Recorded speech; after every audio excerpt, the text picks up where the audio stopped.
छत्रपती संभाजीनगर जिल्ह्यातील कन्नड तालुक्यातील चिंचोली लिंबाजी येथील मार्केट कमिटीचा भोंगळ कारभार.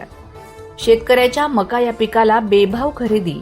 व्यापारी संघटना व त्यांची सल्ला शेतकऱ्याचा माल आल्यानंतर व्यापारी आपापल्यामध्ये मका बोली 1 रुपयाप्रमाणे दरवाढ करतात. शेवट शेतकऱ्याच्या मालाला बेभाव मिळतो व व्यापारी शेतकऱ्यांच्या जीवावर मजा मारतात. शेतकऱ्याला निसर्गाचं संकट, त्याच्यावर देव सुद्धा कोपला, पण व्यापारी हे शेतकऱ्याच्या मालाला बेभाव घेऊ लागले आहेत. शेतकऱ्याला देशाचा पोशिंदा म्हटला गेलेला आहे, पण तोच आज मोठ्या संकटात सापडलेला आहे.